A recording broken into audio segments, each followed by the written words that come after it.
네, 여러분은 지금 진짜가 나타났다 시즌4 6번째 에피소드와 함께하고 계십니다. 오늘 진사 특별초대석에도 정말 특별한 분을 모셨는데요. 박 의원님께서 한번 소개해 주시죠. 네, 매일매일 헌법 개정을 위해 고군분투하고 계신 헌정투기 민주당 간사, 야. 외유 내강의 소유자 야. 이인영 의원님이십니다. 의원님 어서 오세요. 네, 안녕하세요. 반갑습니다. 아. 네, 이인영 의원님, 더불어민주당 공식 팟캐스트 진짜가 나타났다 시즌4 애청자, 또 네. 당원 동지 여러분들에게 인사 말씀 먼저 해주시죠. 네, 적폐청산, 평화정착, 국민개헌, 그리고 지방선거 승리의 견인차, 진짜가 나타났다. 청취자 여러분 반갑습니다. 이인영 의원입니다.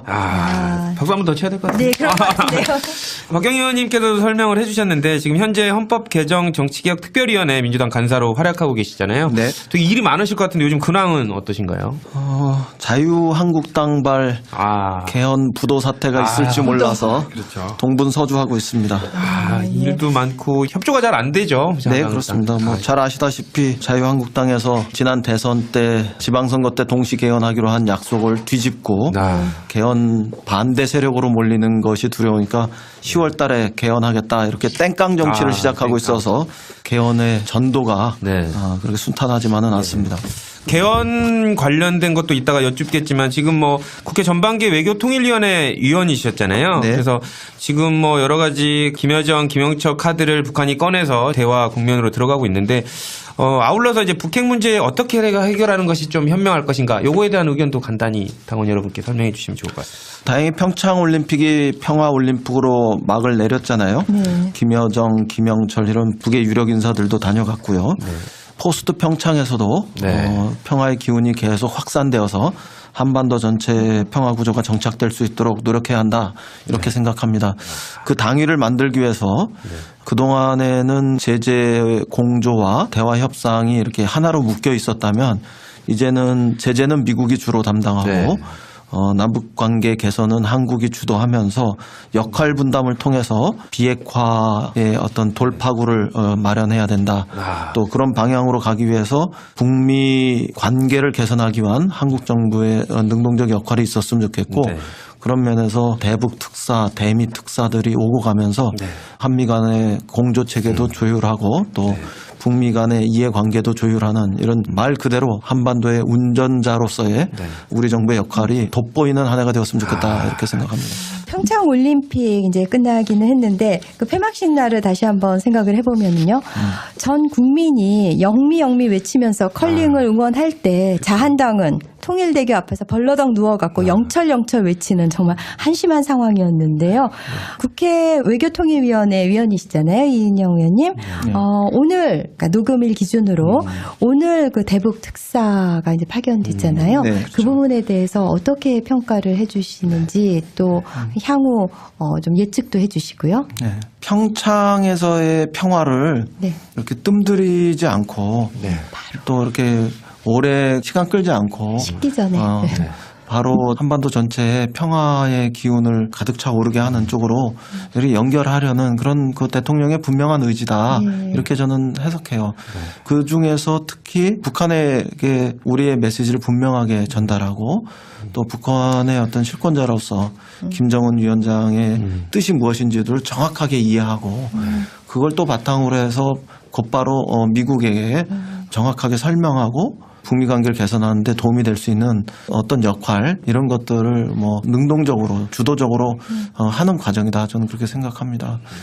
그래서 쉽게 낙관할 수는 없지만 남북 관계 개선뿐만 아니라 북미 관계 개선에 굉장히 중요한 계기를 만들 수 있는 이런 노력의 일환으로 평가합니다. 평화의 기운이 이렇게 올라갔을 때 최적의 시점에서 최고 베테랑들을 보냈고 또 이제 이것이 바로 이제 대미 특사로 이어지면서 이제 북미 대화를 이끄는 그런 단초가 될 것이다 이렇게 보시는 거죠? 아마 최순실 씨가 특검에 들어갈 때 청소하시던 아주머니가 뭐라고 그랬죠?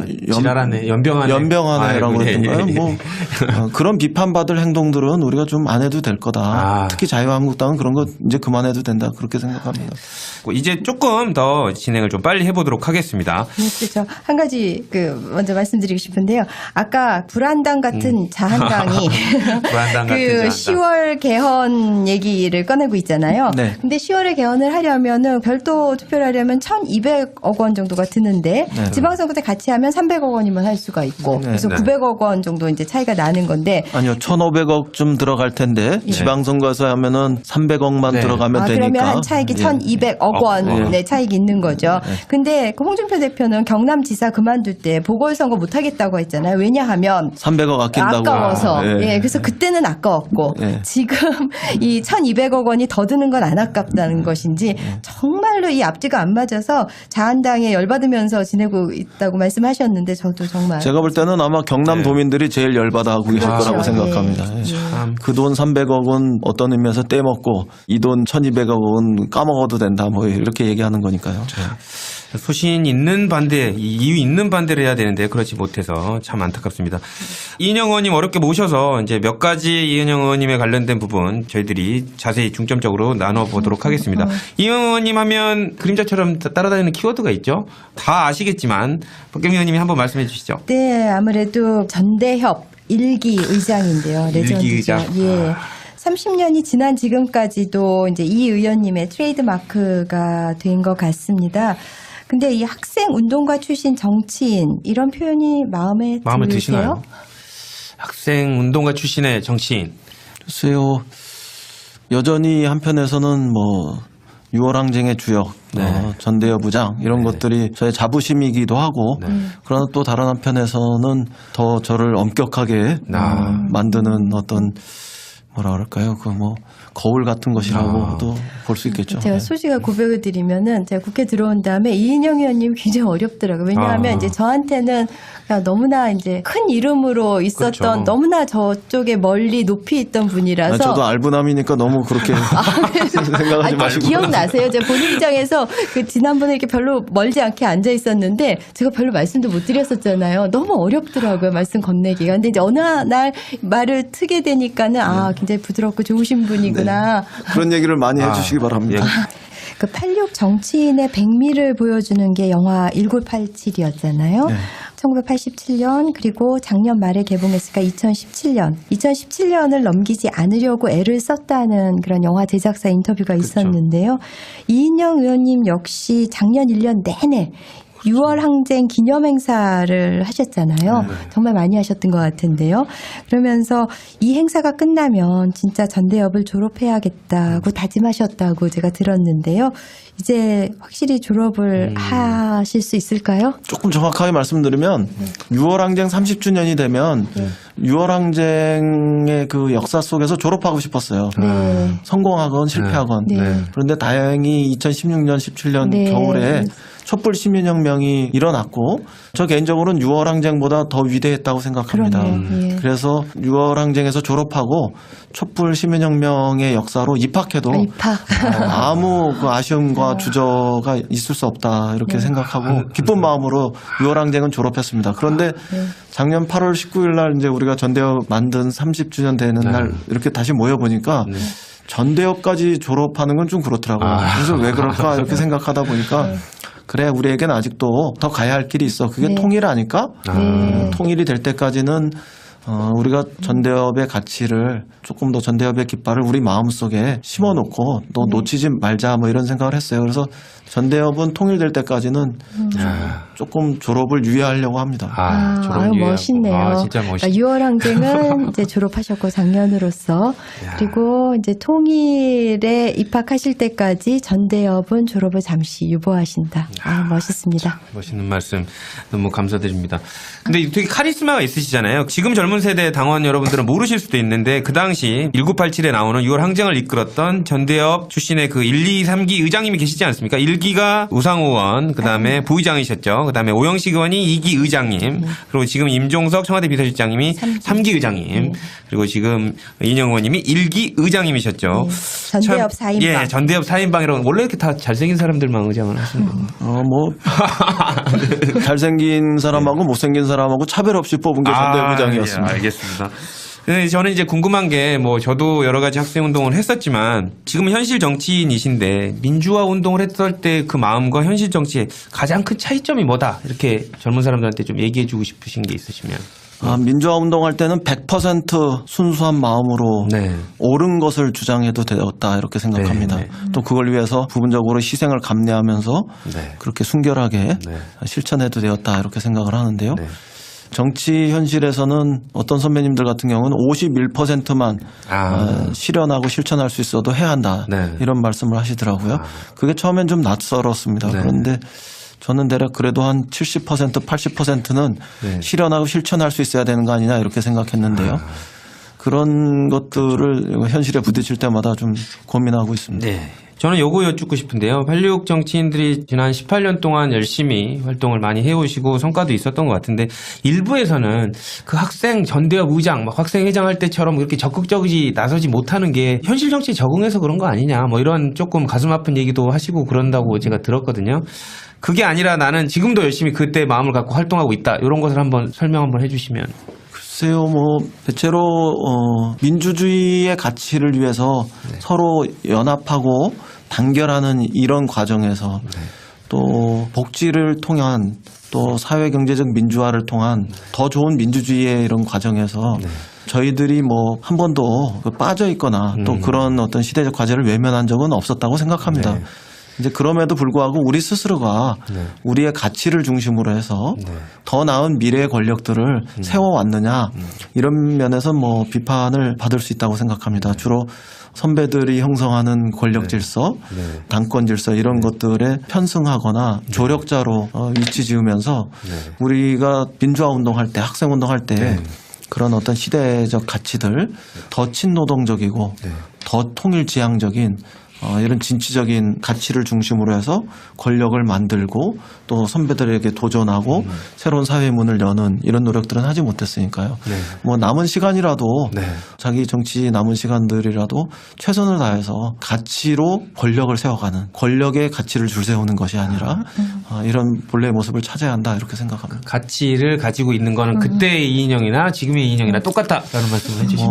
저도 부분적으로 훼손됐겠지만 그래도 가치를 중심으로 해서 실천하고 또 행동하려는 노력을 그래도 열심히 한 사람이 하나다. 이런 자부심은 말씀드릴 수 있겠습니다. 그 이인영 의원님한테는 한때 서울시장 출마설도 있었죠. 그렇죠. 더 이상은 서울시장 후보로 거론되지 않고 있는 것 같은데 출마를 포기한 이유 듣고 싶습니다. 박원순 시장님하고도 특별한 관계이신 것 같은데 그렇죠. 시국 사건 때 경찰 조사 받을 때 담당 변호사 하셨다고. 87년에 제가 2차례 투옥을 경험했는데 그때 이제 박원순 시장님이 제 담당 변호사셨고요.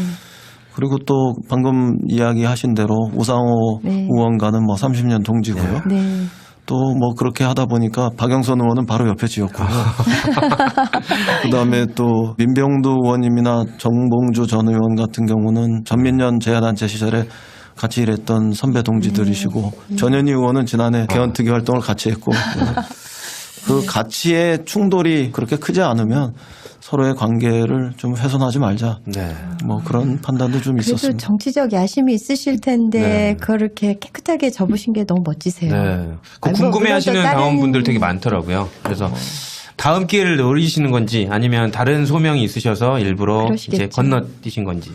아니요, 꼭 다음 기회라는 게 꼭 있겠습니까? 지나간 인연에 대해서 그렇게 연연할 필요는 없다고 생각합니다. 저도 욕망이 있는 사람이고 또 정치인이기 때문에 그런 정치적 욕망이 없을 수는 없지만 그래도 때로는 그런 거를 억제할 줄 아는 것도 우리 정치에 그런 사람이 있는 것도 괜찮다 이런 생각입니다. 제 1987년도 그 항쟁 관련해서 이제 개헌까지 함께 한번 의원님께 여쭤보고 싶은데요. 올해는 이제 재헌 70주년이 되는 해고 개헌에 대한 논의도 되게 활발하게 있지 않습니까? 근데 지금 개헌 관련해서 여러 가지 1987년에 방금 말씀드린 대로 마지막 개헌이 이루어졌었는데요. 마지막 이루어졌던 개헌의 주요 내용 간단히 설명을 한번 해주시면. 87년 그 6월 민주항쟁 이후에 그때 우리 국민들이 핵심적으로 요구했던 직선제 개헌, 네. 이것이 87년 개헌의 핵심 골자가 되겠습니다. 그래서 국민의 기본권을 조금 더 신장시키고 그다음에 지방자치제를 부활할 수 있는 근거를 만들고 그다음에 헌법재판소 제도를 도입하고 부분적으로 언론의 자유 같은 것을 확대시키고 뭐 이런 것이 87년 개헌의 요체죠.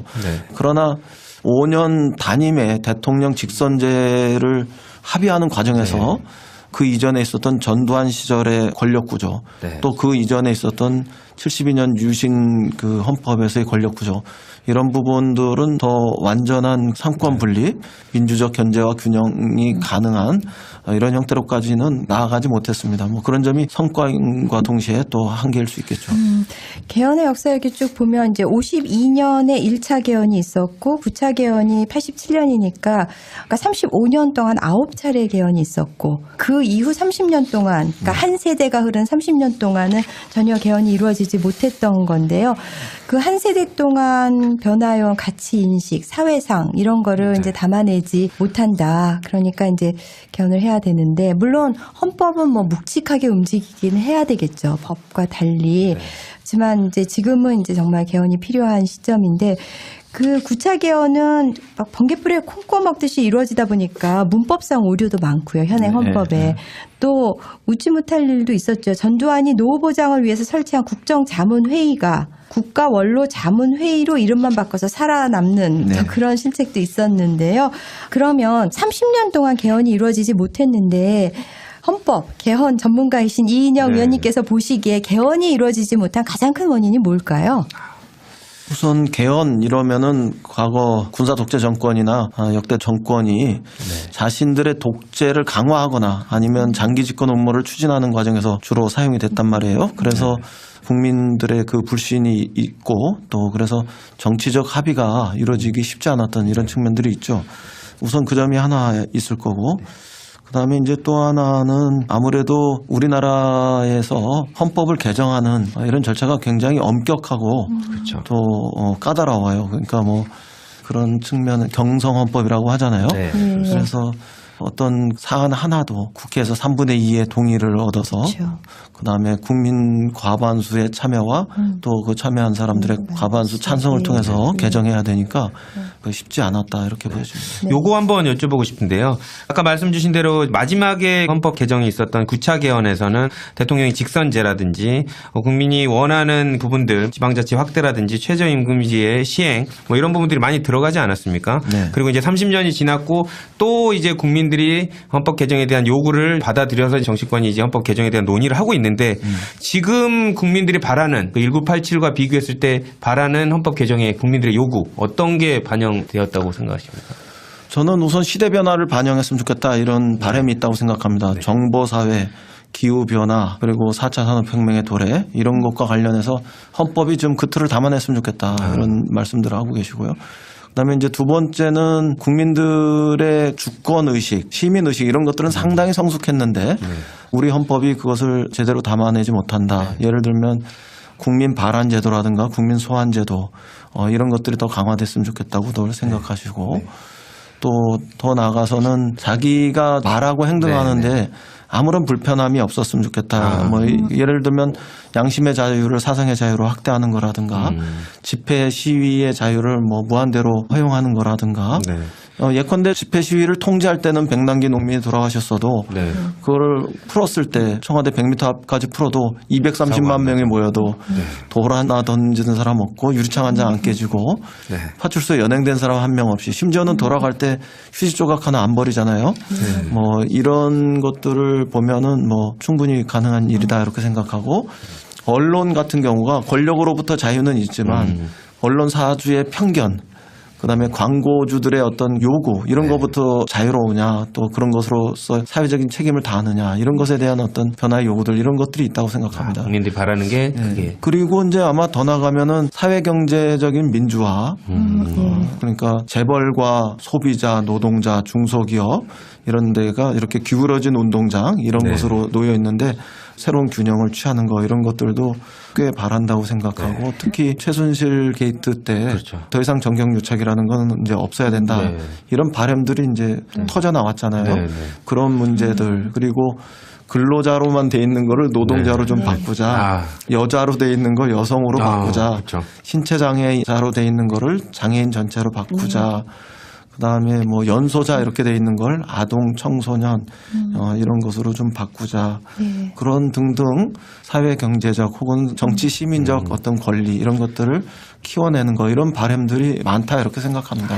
네, 지금 국민들이 바라는 개헌 이슈들 기본권 중심으로 말씀을 해주셨는데요. 사실 이제 뭐 권력 구조도 있고 지방분권도 있고 우리가 풀어가야 될 얘기 너무나 많은데 네. 지금 1시간여 동안 지금 개헌 이야기를 들어야 되다 보니까 좀 마음이 바빠요. 네, 왜 바쁩니다. 뭐 하룻밤에 읽는 세계사 이런 거 있잖아요. 아, 거의 네. 그런 식으로 이게 거의 다이제스티브로 지금 개헌 얘기를 해야 될 것 같은데 일단 차근차근 헌정특위 이야기부터 네. 풀어갈까 싶습니다. 헌정특위가 지금 이제 간사를 맡고 네. 계신데 어떻게 구성되어 있고 어떤 활동을 진행하셨는지 간략하게 설명 부탁드릴게요.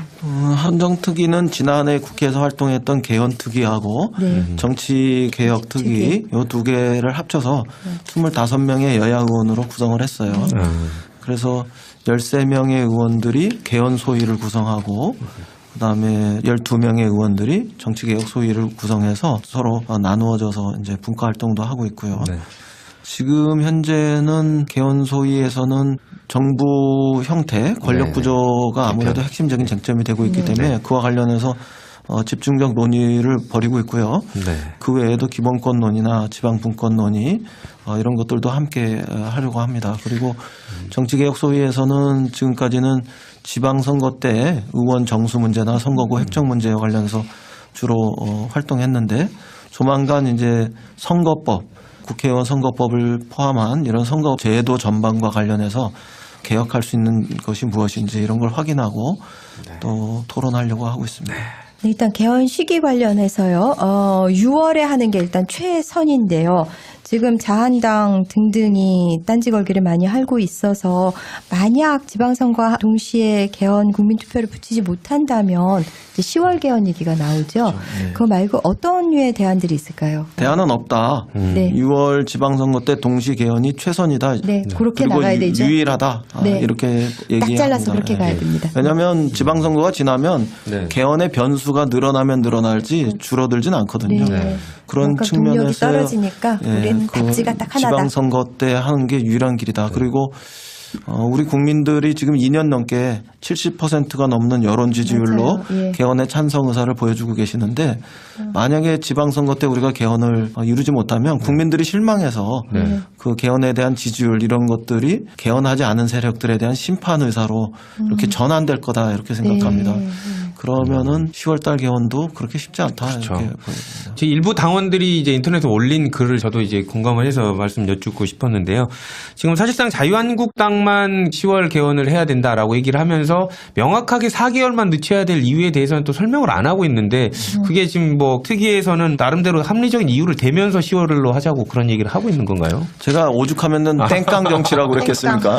이유가 없군요, 그냥. 이유 없이. 일단 이유가 있다면 6월 지방선거 때 네. 동시 개헌을 하면 투표율이 높아져서 네. 그러지 않아도 이대로 가면 지방선거 때 패배하는데 투표율까지 높아지면은 침몰한다, 몰락한다, 뭐 이런 그 두려움의 반영 아니냐 이렇게 생각합니다. 그러니까 그것은 정당한 사유가 아니라 정략적인 발상일 뿐이다 이렇게 볼 수밖에 없죠. 근데 이런 걱정을 하시는 분도 있더라고요. 일각에서는 당연히 자유한국당이 합리적인 개헌을 늦추는 지방선거와 같이 안 하는 이유를 대지는 못하고 있지만 그렇다고 자유한국당을 배제해서 개헌에 관련된 부분 이슈를 계속 끌고 나가면 문재인 대통령께서 주장하는 협치에 관련된 논의가 또 흐트러질 수 있지 않느냐 이렇게 걱정하시는 분도 있거든요. 이거에 대해서는 어떻게 생각하시나요? 문재인 대통령은 당연히 뭐 협치를 위한 이런 노력을 하셔야 된다고 생각을 해요.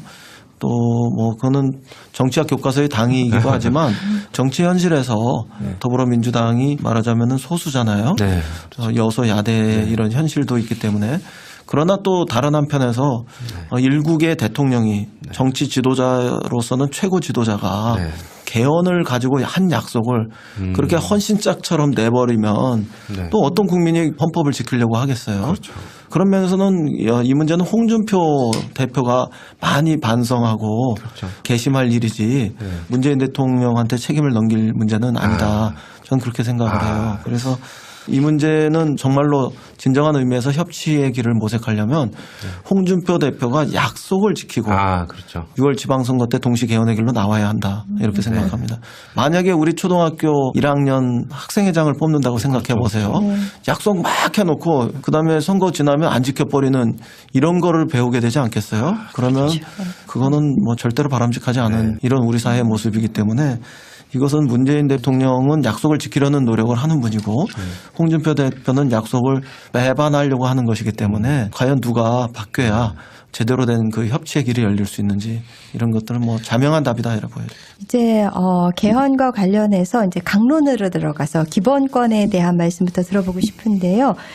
현재 헌법에서는 기본권의 주체를 모두 국민이라고 규정을 하고 있는데 그 국민이 아닌 사람으로 변경하는 부분도 있는 거죠. 그러니까 네. 이게 전체적으로 다 일괄 전체 바꾸기 사람으로 가는 것은 아니고 어떤 것은 사람, 어떤 것은 국민으로 그냥 존치시키는 건데 그 부분도 좀 설명을 해주시기 바랍니다. 사람으로서 마땅히 누려야 할 자유권과 관련한 거 이런 것들은 사람으로 국민에서 사람으로 바뀌는 게 더 마땅하다고 생각하고요.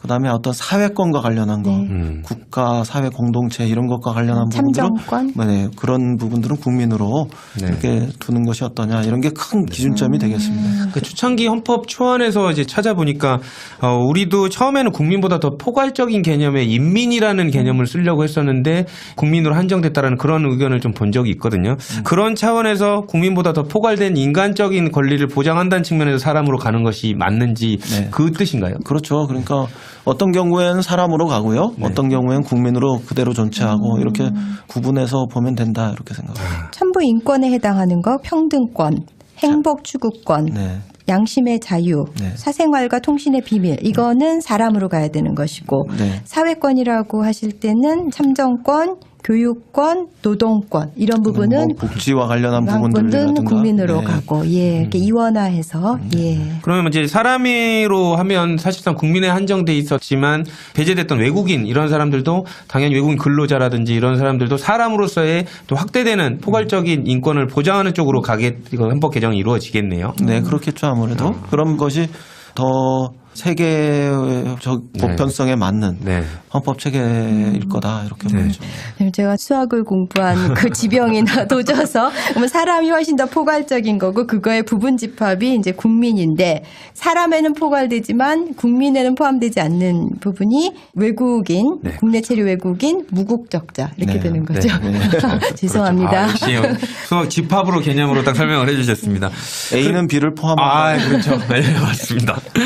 또 이제 헌법 개정이 되면 기본권과 관련해서는 되게 첨예한 문제들 많이 있지 않습니까? 아까 말씀 주신 양심의 자유 관련된 뭐 병역 관련된 논의부터 시작해서 낙태 문제, 사형제도 폐지에 관련된 논의도 지금 함께 이루어지고 있는 걸로 알고 있는데요.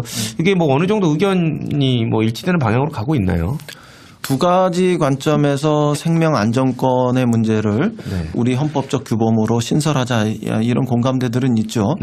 우선 하나는 4.16 참사로부터 우리 사회에서 생명 안전권의 문제들을 강화해야 된다 이런 문제의식이 있는 거고 또 하나는 오래된 이슈지만 사형이라든가 낙태라든가 배아 줄기세포, 태아세포의 뭐 이용 뭐 이런 것들 그리고 동물권에 대한 문제들 이런 것들의 연장선에서 생명 안전의 문제들이 제기되고 있는 건 사실이죠. 근데 그 생명 안전을 지켜내는 이런 문제와 관련해서는 대부분 이견이 없을 거라고 생각하는데 그런 사형제도라든가 낙태제도 그리고 태아 문제라든가 그다음에 동물 생명 문제 이런 것들에 대해서는 이견이 남아 있기 때문에 그 문제들은 더 사회적인 공감대 이런 것들이 형성돼야 할 것 같습니다. 기본권 강화 중에서 생명권 안전권 이거는 추가가 될 가능성이 높은 것이고 강화될 후보로서는 환경권, 건강권, 주거권, 성평등 관련된 거, 그러니까 또 말씀하신 동물 생명권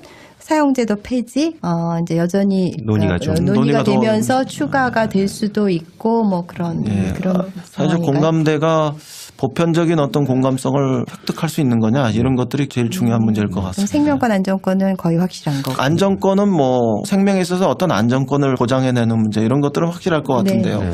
근데 이제 사형제도, 환경권. 낙태제도 문제, 그다음에 동물 생명 문제라든가 배아세포 문제라든가 이런 것과 관련한 문제들은 아직은 합의가 이루어지지 않았다 이렇게 보시면 그 됩니다. 요거는 그러면 이제 방금 생명 안전권에 대해서는 여야가 별 차이가 없고 합의가 돼가는 방향이라고 말씀을 주셨는데 사실상 국민들이 궁금해하는 부분이요. 생명권 보호 의무 관련해서 지난번 박근혜 전 대통령의 탄핵에 있어서 헌법재판소가 인정을 안 했거든요. 그래서 통치권자의 포괄적 생명권 기본 보호 의무에 대해서 인정을 안 한 부분이 이제는 개정을 통해서 조금 강화되는 방식으로 또 갈 것인지 이걸 되게 궁금해하고 있거든요. 그럴 수 있습니다. 그리고 주권이 국민에게 있고 모든 권력은 국민으로부터 나왔다. 거기서 나온 권력은 국민을 위해서 행사돼야 한다. 이런 어떤 정신과 더불어서 같이 이해하면은 더 강화될 수 있다. 이런 겁니다. 또 용어 변화를 꾀하고 있는 게 근로를 노동으로 바꾸는 건데요. 근로나 노동이나 뭐 비슷비슷한데 하고 생각하실 수도 있겠지만 사실 근로는 일제 강점기부터 사용돼서 어떤 국가 동원 체제 시대를 반영하는 듯한 그런 뉘앙스를 갖는 거죠. 네, 그래서 그렇습니다. 바꾸려고 하시는 거고요. 네, 그런 것도 있고 다른 한편에서 열심히 일만 하면 되는 근로. 네, 그러니까 기업과 노동자가 이렇게 서로 동반자가 돼야 되는데 기업에는 우리 119조 1항에 의하면은 경제적 시민권이 부여되어 있고 노동자에게는 경제적 시민권이 부여되지 않은 이런 기울어진 어떤 운동장의 의미들도 포함하고 있기 때문에 그냥 단지 일만 하는 사람이 아니라 경제 사회적인 어떤 주체로서 노동자 이런 것들을 승격해서 인정하자 뭐 이런 의미들을 같이 담보하고 있다고. 여자로 표현되는 것과 여성으로 표현되는 게 굉장히 다르지 않습니까? 그렇죠. 그러니까 뉘앙스도 다르지만 사실 그 용어로 인해서 또 사고가 결정되는 것이기 때문에 정말 용어 선택이 중요하죠. 네. 지금은 이제는 권력구조 지방분권이라는 가장 여야 간의 첨예한 입장 차이를 보이고 있는 부분에 대해서 한번 말씀을 여쭙고 싶은데 권력구조나 지방분권에 관련돼서는 현재 각 당에서 주장한 뭐 여야 주장한 내용이 전부 다르죠. 어떤 입장들입니까? 좀 설명을 한번 해주시면. 우리 더불어민주당은 대체로 4년 중임에 의회와 지방으로 더 많은 분권을 하고 그다음에 입법, 사법, 행정이 서로 삼권 분립을 통해서 민주적 견제와 균형이 가능한 이런 대통령제를 근간으로 하고 있다 이렇게 보시면 될 것 같아요. 이에 반해서 자유한국당은 아직 자기 입장이 분명하지는 않지만 제왕적 대통령제를 탈피해야 한다 이렇게만 얘기하고 있는데 사실상 이원 정부제, 혼합 정부제 이런 것들을 이야기하고 있는 것으로 보이고 내용으로 들어가서 보면 국회에서 국무총리를 선출해가지고 그렇게 선출된 국무총리가 정부 조각권을 갖도록 주도하도록 하는 걸로 봐서는 내각제적 요소가 상당히 강한 이원 정부제가 아닌가 이렇게 짐작은 하게 됩니다. 근데 아직 자기들의 입장이 그것이다 이렇게 그 분명하게 이야기는 안 하고 주로 우리 입장에 대해서 딴지를 거는 뭐 이런 쪽으로 자기 입장을 이야기하고 있기 때문에 뭐 그렇게 그러니까 제왕적 대통령제를 탈피해야 된다는 어떤 원론적인 방향성만 제시하고 자기네 구체적인 카드를 아직 안 내는 거죠. 그러면서 시간 끌면서 그냥 뒷다리 잡기만 하는 두 거죠. 가지라고 생각합니다. 하나는 시간 끌기 위함도 있고 또 다른 한편에서는 그래 우리 내각제야 우리 이원 정부제 이렇게 얘기하면 국민들 여론의 문매를 맞을 가능성이 있으니까 그 카드인데 언제 내도 문매는 맞을 거잖아요. 그러니까 그런 부분들이 조심스러워서 자신들의 땡깡 정치 속에서 우리 더불어민주당의 입장을 변화시킨 다음에 우리를 앞세워서 국민들한테 그런 안을 설득하기 위해서 그러는 거 아니냐 뭐 이런 생각도 좀 듭니다. 그럼 자체적으로 국민들이 권력구조에 대해서 어느 쪽을 원하고 있다 뭐 이런 여론조사를 하거나 뭐 리서치를 하거나 영역을 주신 게 국민들의 의사는 매우 명백하신 것 같아요. 그러니까 대통령 선거 이후에 출구조사할 때 나타난 여론과 그 이후에 뭐 한 10여 차례 뭐 20여 차례 이렇게 반복되는 여러 언론사들의 여론조사를 보면 대략 4년 중임제 이런 것들이 한 45% 안팎 심지어는 5년 단임의 현행 대통령제도 한 20% 안팎 그래서 대개 합치면 한 65%에서 70% 가까운 국민들은 대통령제를 선호하고 있고요. 이원정부제를 그래도 괜찮다 이렇게 의견 주시는 분들은 한 20% 정도, 그다음에 내각제 괜찮다 이렇게 하시는 분들은 10% 정도 이렇게 나타나는 것 같아요. 그러면 이 4년 중임 대통령제에 대한 지지가 그걸 선호하는 국민들이 압도적으로 많은데 지난 한 2년여 동안 추이는 어떻게 되나요? 지지하는 정도가 좀 더 높아진 거의 변화가 없어요. 거의. 그러니까 우리가 열심히 노력해서 그러면 그걸 좀 더 끌어올려서 그걸 대세로 만들어야 되겠네요. 그러니까 그래서 압박을 해야 되겠죠. 이미 대세는 형성돼 있다 이렇게 네. 봅니다. 저는 자유한국당에서 대통령이 4년 중임제를 얘기하니까 지지율 높은 네. 대통령이 그렇게 얘기해서 국민들이 따라가서 대통령제에 대한 그 지지 의사가 높은 거다 이렇게 얘기하는데 대통령이 바뀌기 전에도 네. 그러니까 지난 대통령 선거 이전부터도 네. 대통령제에 대한 국민들의 선호도 이런 것들은 그렇게 높게 나타나 있었다. 저는 그렇게 보는 게 맞을 것이라고 생각합니다. 제가 인터넷 댓글에서 되게 흥미롭게 본 게 하나 여쭤보면 자유한국당이 아까 말씀 주신 대로 권력 분산형 대통령제, 그러니까 권력을 대통령의 권한을 떼서 의회 쪽에다 주는 이원 집정부제 형태를 되게 강조하고 있지 않습니까? 근데 그 일부 댓글을 쓰시는 그 인터넷 이용자분들은 그 얘기를 하시더라고요. 첫 번째는 이 사단이 박근혜 정부에서 났는데 왜 그거를 자유한국당이 적반하장으로 주장을 하고 있느냐, 그게 첫 번째고, 두 번째로는 그 권력을 떼서 누가 국회의원들 당신한테 주라고 했느냐, 우리는 동의한 바 없다라고 얘기하는데 그런 부분의 비판에 대해서는 상당히 귀담아 들어야 될 것 같은데 어떻게 생각하십니까? 우선 저 분권형이라는 아름다운 말로 이원 정부제나 내각제라는 거부감 짙은 표현을 모면하려고 하는 이런 뭐 교원 영색의 다름 아니죠. 분권형 이렇게 이야기하는 거는 사실상 이원 정부제나 내각제니까요. 그 점을 우리가 좀 다시 한번 강조하고요. 그다음에 그렇다고 해서 내각제가 뭐 태초부터 나쁜 거냐. 뭐 꼭 그런 건 아니겠죠. 그러나 적어도 한국에서 내각제가 정상적 의미로 받아들여지려면 국회의원에 대한 국민들의 신뢰도 이런 것들이 높아져야 되겠죠. 그리고 또 한 가지만 더 말씀드리면 대통령제에서 이원 정부제나 내각제로 바꾸려고 하는 시도가 국회에서의 기득권을 가지고 어떤 면에서는 정치적으로 패족화된 이런 저 자유한국당이 구명보트를 타려고 한 거 아니냐. 그리고 정권 교체에서 불가능한 세력, 뭐 오해받을 수 있는 표현입니다만 그런 그 정권 교체가 불가능한 세력들이 국회에서의 어떤 그 지분만큼 정부의 일각이라도 획득하려고 하는 거 아니냐. 뭐 이런 어떤 정략적 의도들 이런 것들이 다분히 있다. 이런 것들을 우리 국민들이 지적하는 얘기라고 생각합니다.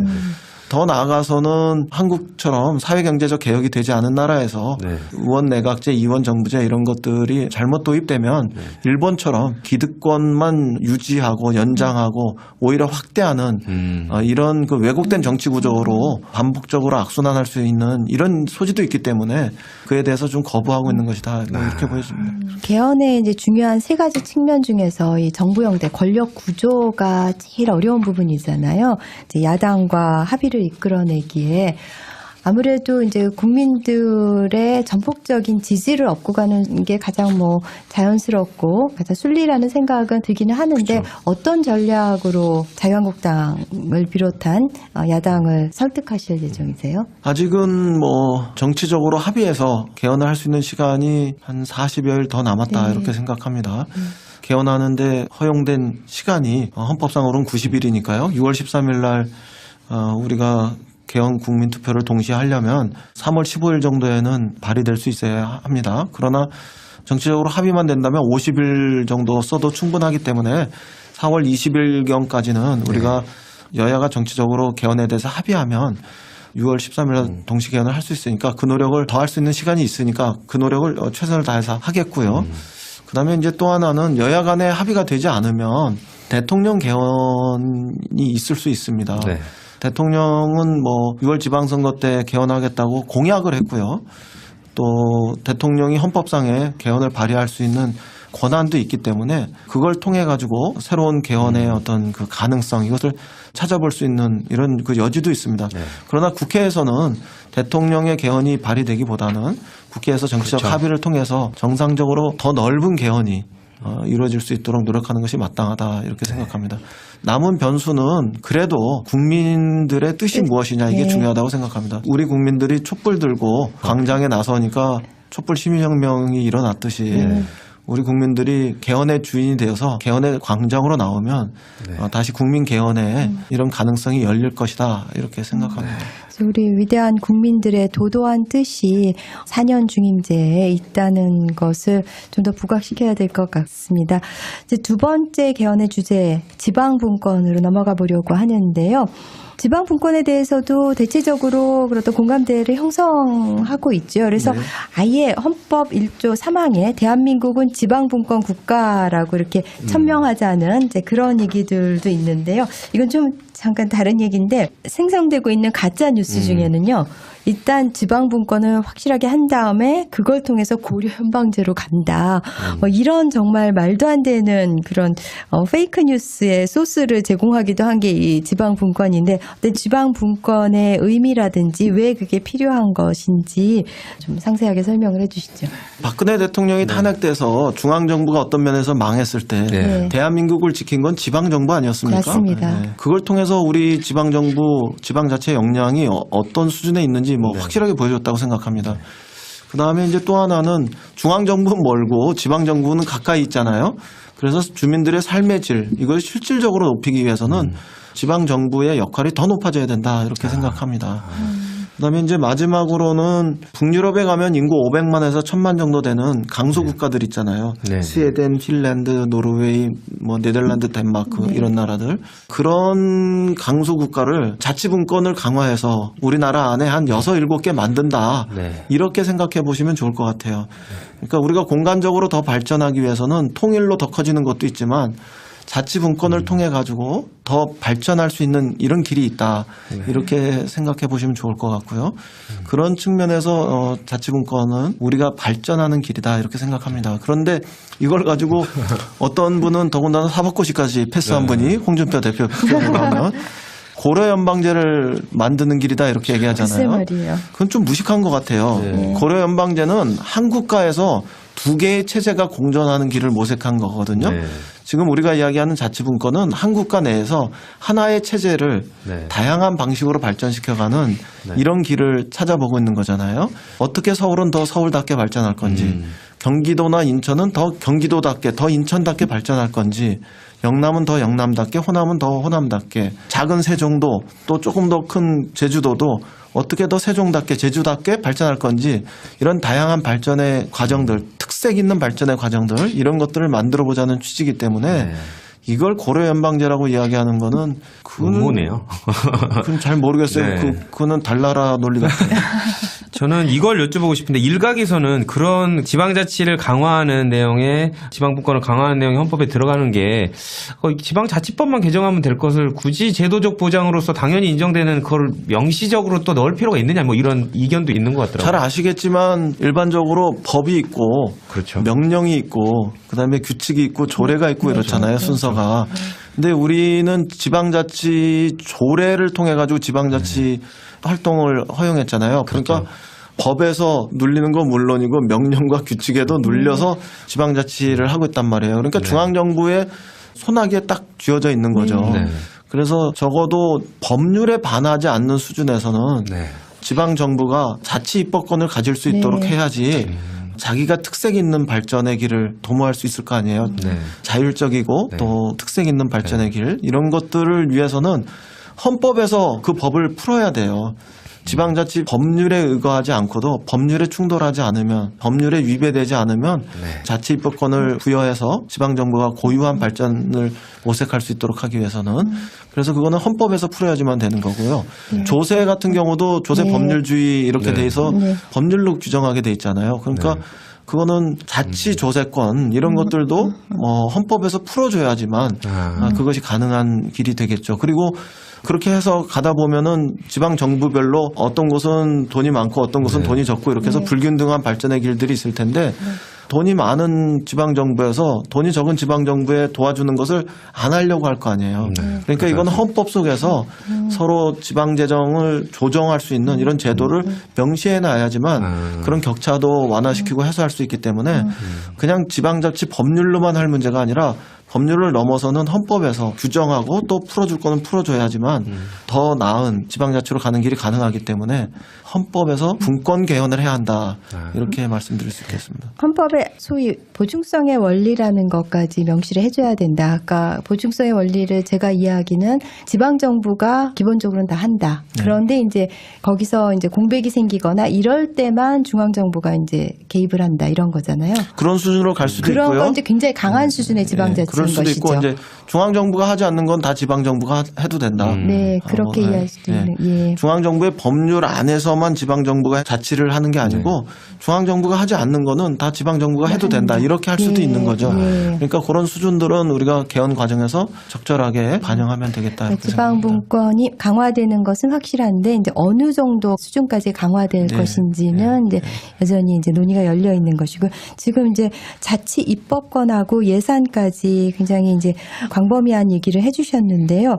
일단 예산과 관련해서요. 이게 조세 법률주의냐 아니면 지방세 조례주의냐 이제 이런 부분도 말씀을 해주셨잖아요. 그러니까는 조세 법률주의면 중앙정부의 혹은 국세에 해당하는 그런 부분이 강한 것이고 지방세 조례주의로 가면 훨씬 더 지자체의 예산과 관련된 그런 권한을 많이 주는 것이고요. 그렇게 접근할 수도 있고 현재 국세와 지방세가 대략 8대2 정도인데 그거를 순차적으로 7대3, 6대4 요 정도까지 보정해 가는 방법도 그렇습니다. 있다 이런 얘기도. 지금 현재 8대2로 돼 있는 거를 장기적으로 6대4로 지향하고 이 정부가 끝날 때까지는 7대3까지는 확실하게 하겠다 뭐 이렇게 얘기하고 있지 않습니까? 그거는 뭐 개헌을 하지 않고도 진행시켜 갈 수 있다고 생각합니다. 것이고. 그러나 중앙정부도 세금을 걷고 지방정부도 세금을 걷기 위해서는 그거는 개헌으로 풀어야 된다 이렇게 말씀드렸던 거고요.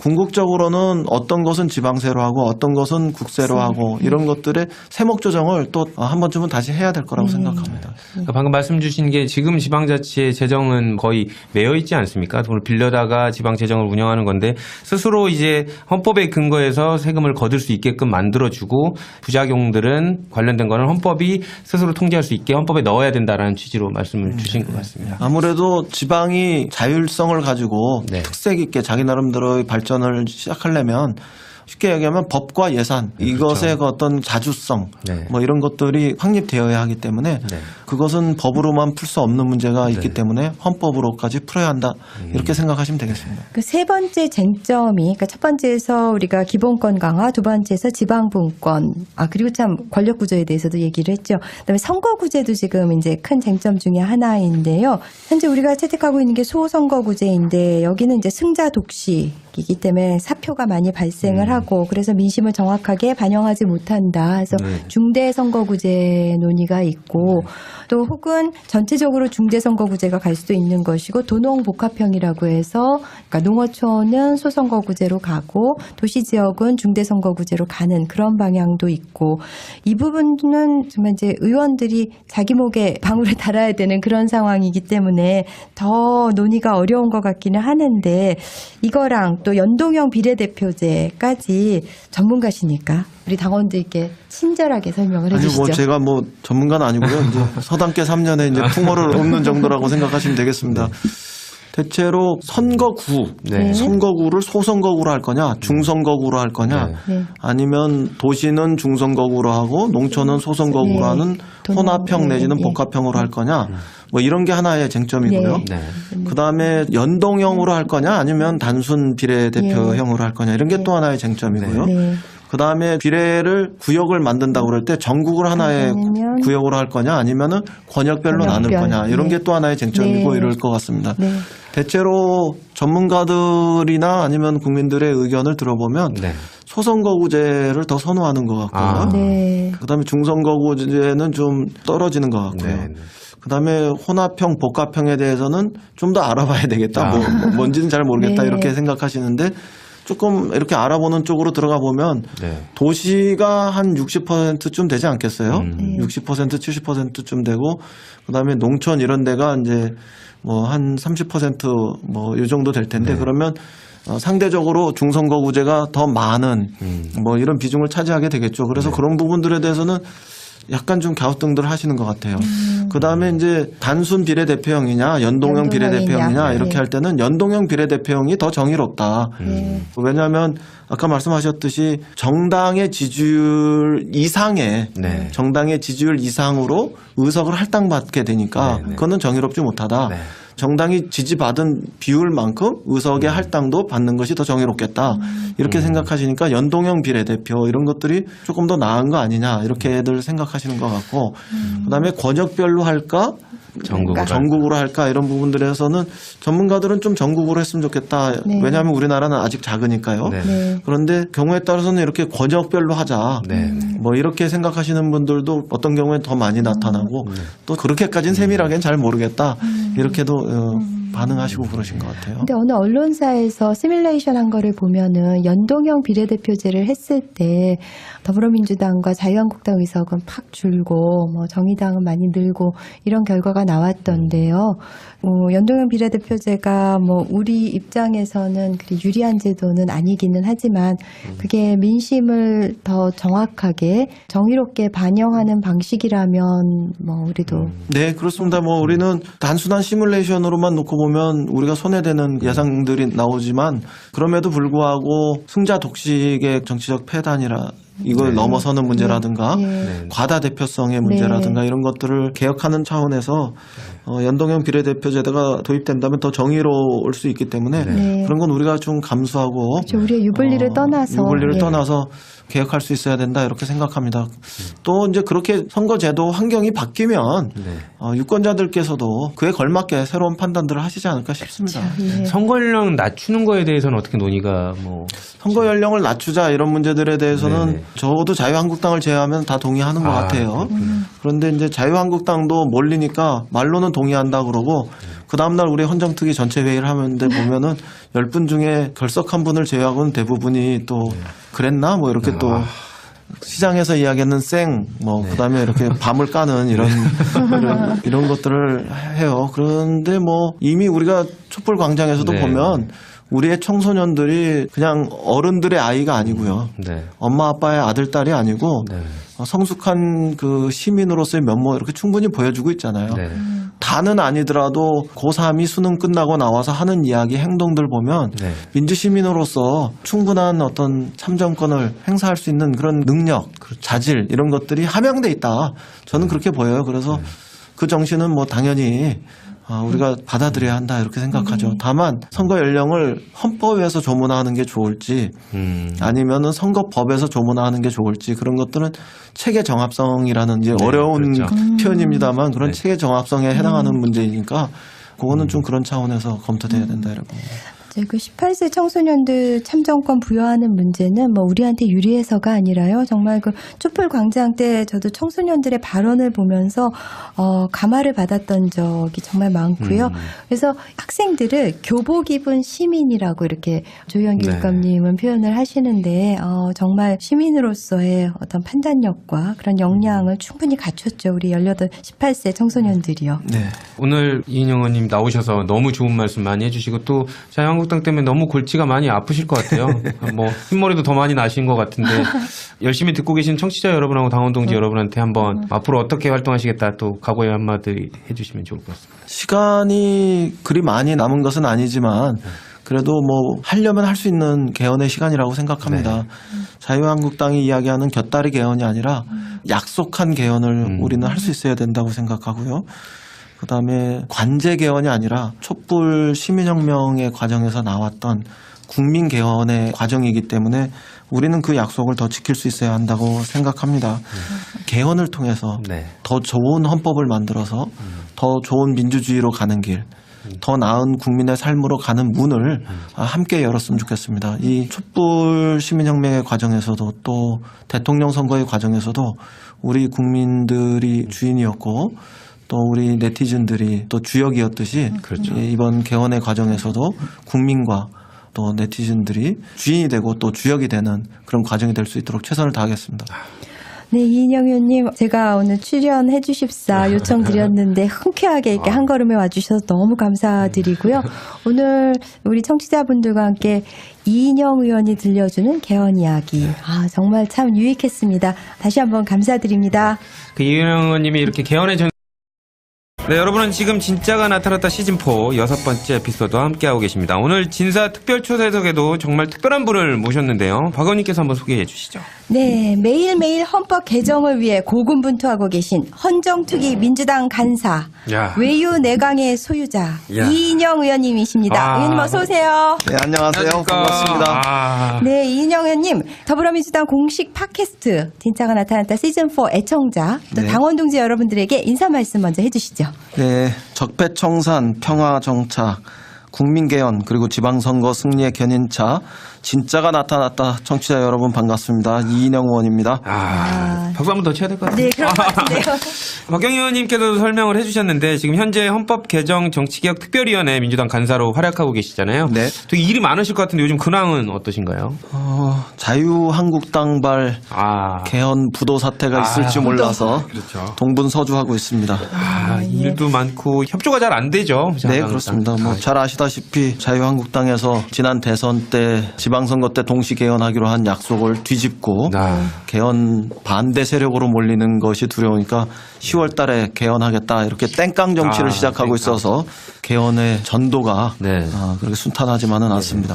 개헌 관련된 것도 이따가 여쭙겠지만 지금 뭐 국회 전반기 외교통일위원회 위원이셨잖아요. 네. 그래서 지금 뭐 여러 가지 김여정, 김영철 카드를 북한이 꺼내서 대화 국면으로 들어가고 있는데 아울러서 이제 북핵 문제 어떻게 해결하는 것이 좀 현명할 것인가 요거에 대한 의견도 간단히 당원 여러분께 설명해 주시면 좋을 것 같습니다. 다행히 평창올림픽이 평화올림픽으로 막을 내렸잖아요. 네. 김여정, 김영철 이런 북의 유력 인사들도 다녀갔고요.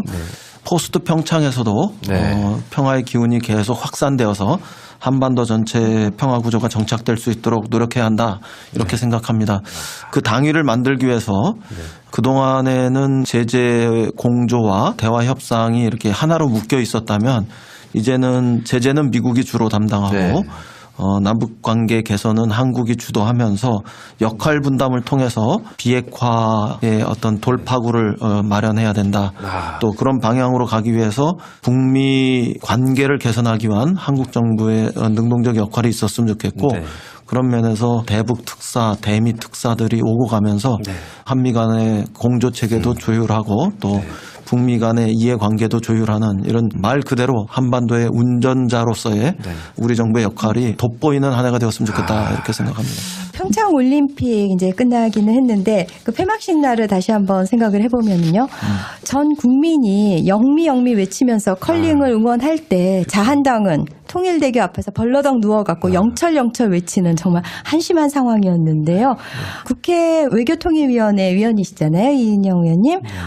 오늘 그러니까 녹음일 기준으로 오늘 그 대북 특사가 이제 파견됐잖아요. 네, 그렇죠. 그 부분에 대해서 어떻게 평가를 해주시는지 또 향후 좀 예측도 해주시고요. 평창에서의 평화를 이렇게 뜸들이지 않고 또 이렇게 오래 시간 끌지 않고 식기 전에 바로 한반도 전체에 평화의 기운을 가득 차 오르게 하는 쪽으로 이렇게 연결하려는 그런 그 대통령의 분명한 의지다 이렇게 저는 해석해요. 그 중에서 특히 북한에게 우리 그 86 정치인의 백미를 보여주는 게 영화 1987이었잖아요. 1987년 그리고 작년 말에 개봉했으니까 2017년을 넘기지 않으려고 애를 썼다는 그런 영화 제작사 인터뷰가 있었는데요. 이인영 의원님 역시 작년 1년 내내 6월 항쟁 기념행사를 하셨잖아요. 정말 많이 하셨던 것 같은데요. 그러면서 이 행사가 끝나면 진짜 전대협을 졸업해야겠다고 다짐하셨다고 제가 들었는데요.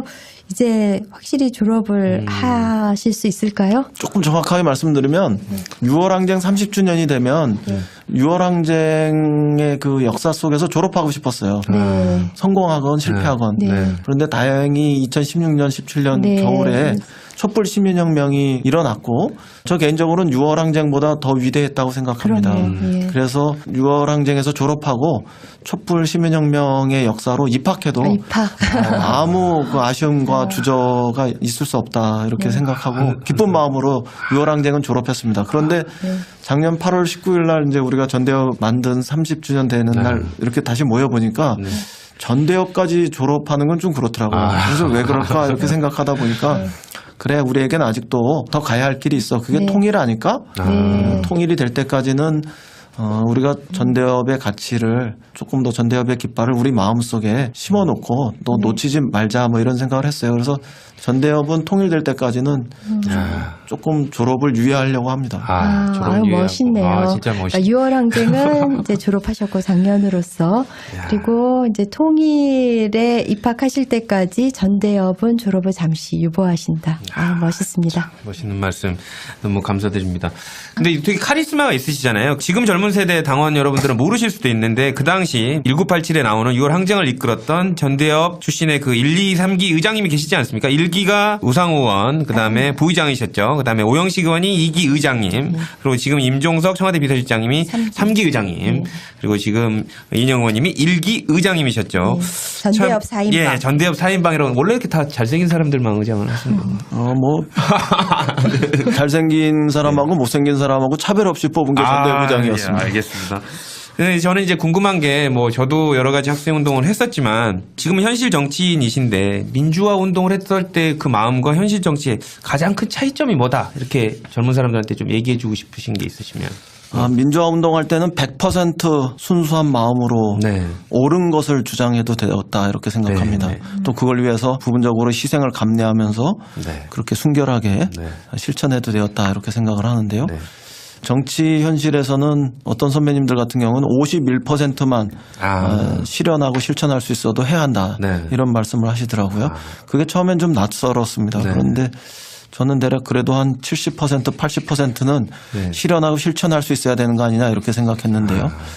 그런 것들을 현실에 부딪힐 때마다 좀 고민하고 있습니다.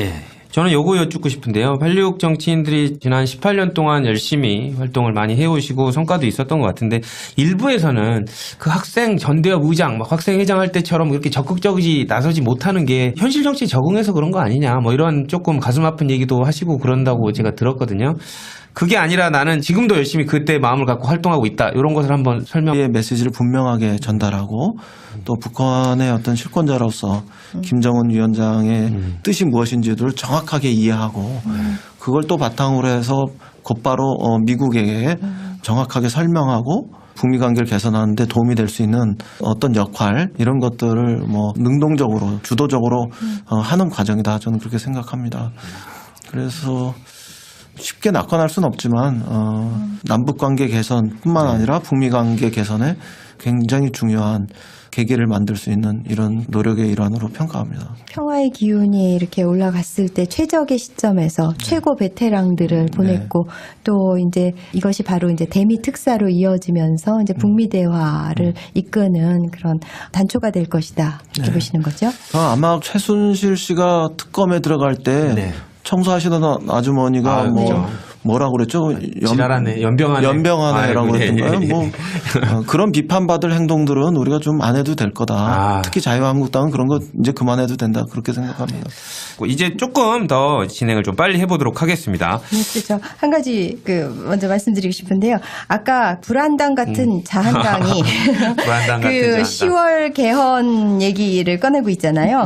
근데 10월에 개헌을 하려면은 별도 투표를 하려면 1,200억 원 정도가 드는데 지방선거 때 같이 하면 300억 원이면 할 수가 있고 그래서 900억 원 정도 이제 차이가 나는 건데 아니요. 1,500억쯤 들어갈 텐데 지방선거에서 하면은 300억만 들어가면 되니까. 그러면 한 차익이 1,200억 원의 차익이 있는 거죠. 근데 그 홍준표 대표는 경남지사 그만둘 때 보궐선거 못 하겠다고 했잖아요. 왜냐하면 300억 아낀다고. 아까워서. 그래서 그때는 아까웠고 지금 이 1,200억 원이 더 드는 건 안 아깝다는 것인지 정말로 이 앞뒤가 안 맞아서 자한당에 열받으면서 지내고 있다고 말씀하셨는데 저도 정말 제가 볼 때는 아마 경남 도민들이 제일 열받아하고 계실 거라고 생각합니다.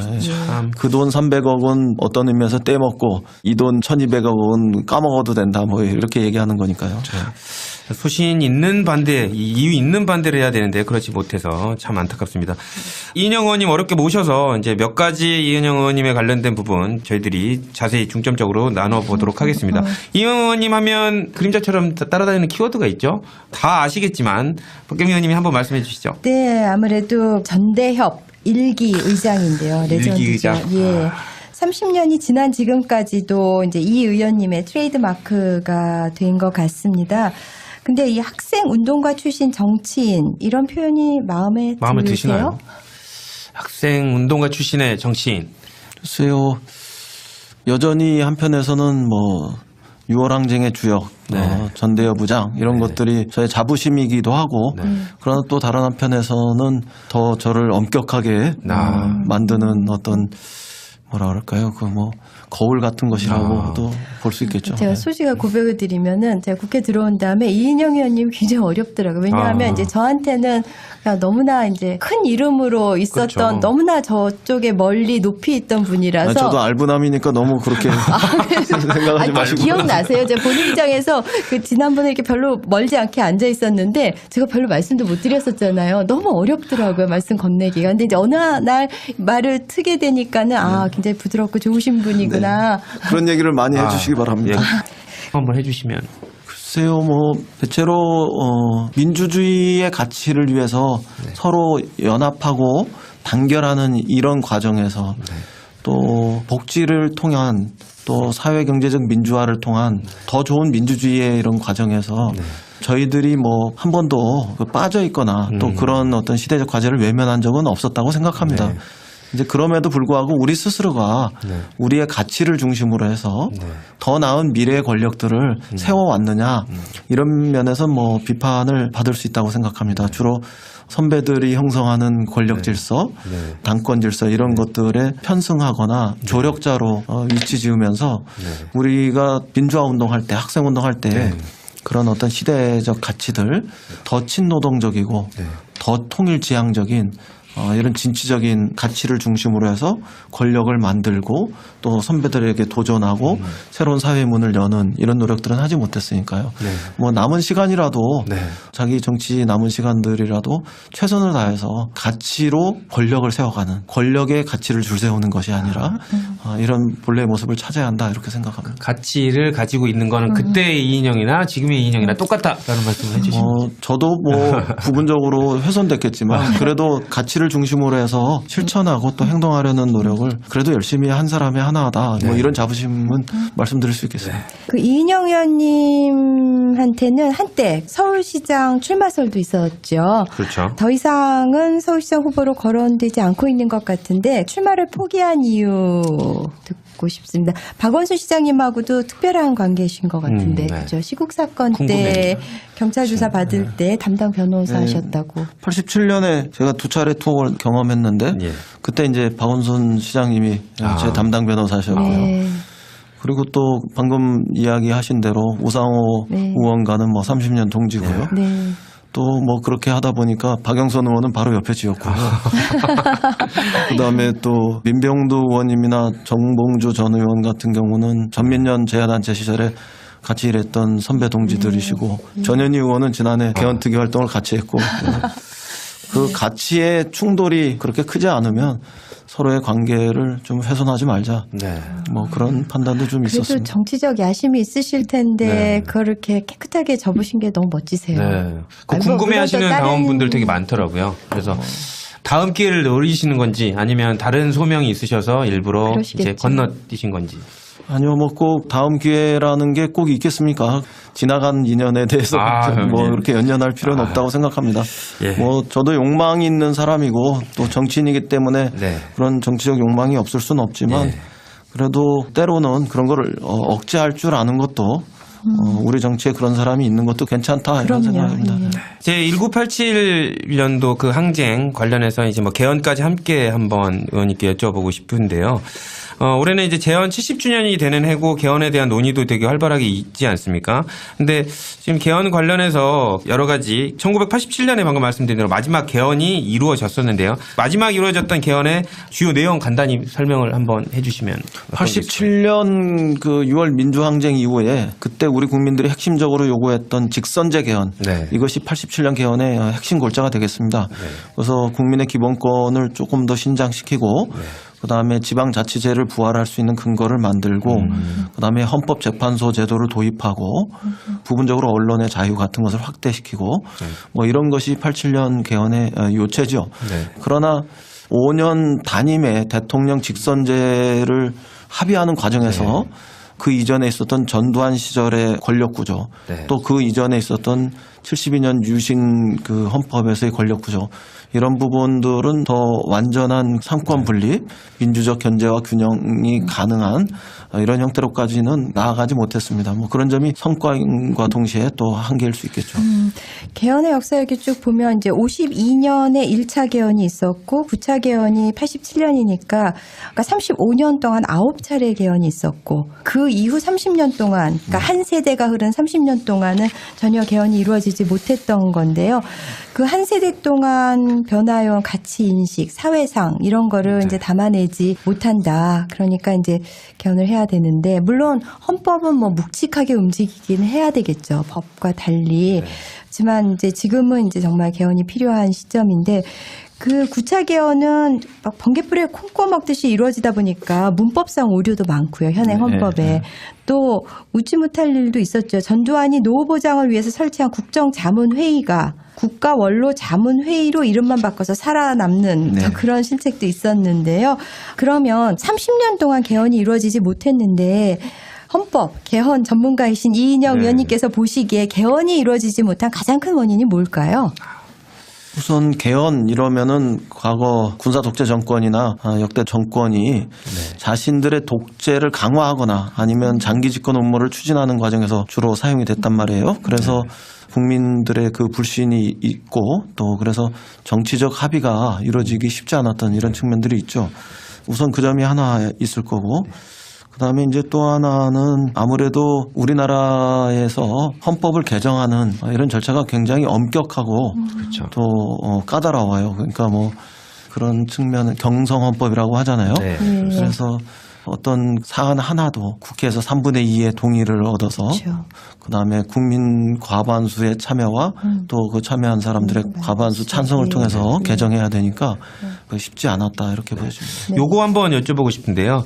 아까 말씀 주신 대로 마지막에 헌법 개정이 있었던 9차 개헌에서는 대통령이 직선제라든지 국민이 원하는 부분들 지방자치 확대라든지 최저임금제의 시행 뭐 이런 부분들이 많이 들어가지 않았습니까? 네. 그리고 이제 30년이 지났고 또 이제 국민들이 헌법 개정에 대한 요구를 받아들여서 정치권이 이제 헌법 개정에 대한 논의를 하고 있는데 지금 국민들이 바라는 1987과 비교했을 때 바라는 헌법 개정의 국민들의 요구 어떤 게 반영되었다고 생각하십니까?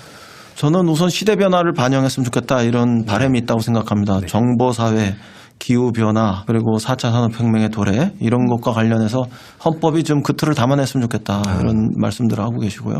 그다음에 이제 두 번째는 국민들의 주권의식, 시민의식 이런 것들은 상당히 성숙했는데 우리 헌법이 그것을 제대로 담아내지 못한다. 예를 들면 국민 발안 제도라든가 국민 소환 제도 이런 것들이 더 강화됐으면 좋겠다고 늘 생각하시고 또 더 나아가서는 자기